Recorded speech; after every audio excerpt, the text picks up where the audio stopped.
Christian love is not only one part of love, always two parts. It is God's love and our love. It get together is Christian love, we call it. Christian teaching is all about loving God and serving people. That's what the Bible always talk about. In the Bible, Peter was a wild man with a sword in his waist. One night, when Jesus was arrested by the servants of a high priest, Peter struck and cut off the servant's ear.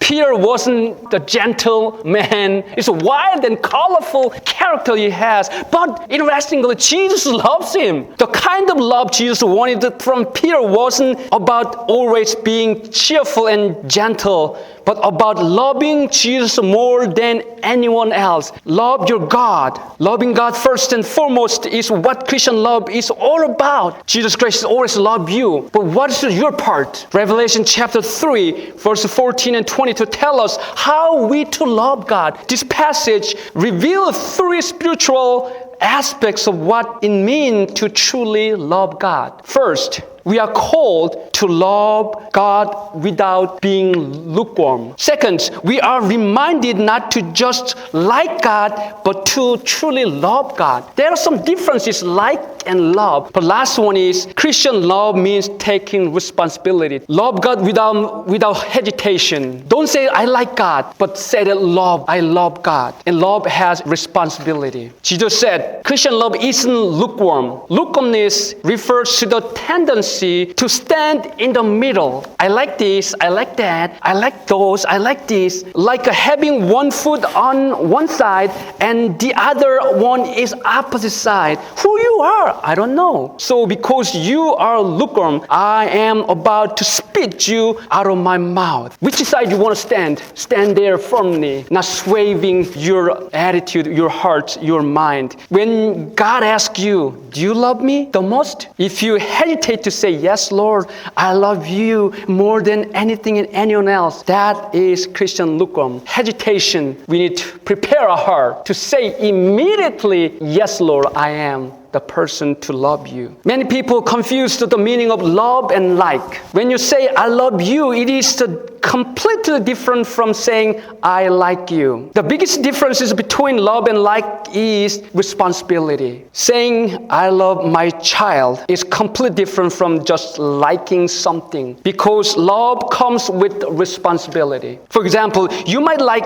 your son or daughter's friends because they are easy to like. Some kids are so nice, so gentle, so smart. Oh, he's a good guy, I like him. But even though you like them, you don't have to take a responsibility for them because they are not yours. However, you are responsible for your children even if you don't like sometimes their behavior, attitude. Because love isn't just emotional feeling, it is about responsibility. Jesus Christ said, those whom I love, I rebuke and discipline. This means that God will never abandon us. Instead, holding us, teaching us, and disciplining us because we are God's children. Here I am. I stand at the door and knock. That means continuous action. Hey, don't go away. That's His love. Always same love, same amounts of love, and same passion of love for us. What is our response to Him,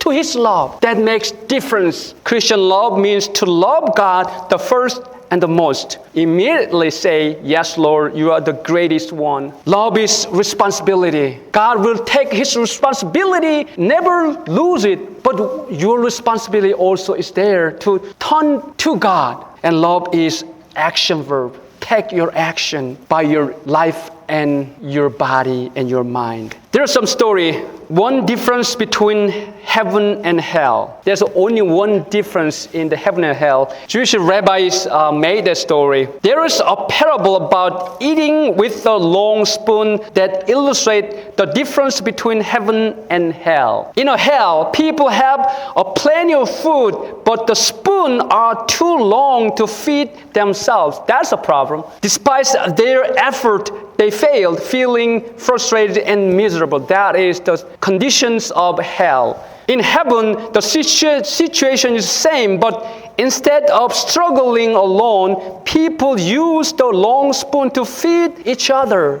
Share joyfully, creating harmony, compassion, and fulfillment through mutual care. That's action, not a mouth, not a thinking. Perfect love is a mutual commitment. The most effective way to show love for God is to worship Him with all your heart, soul, and mind. Remember Him and call His name. You're the wonderful one. That is our love expressed from our body and life. Let us not love with words and speech, but with action in truth. During the season of Christmas, we should love God through our proper worship and serve others as we get together.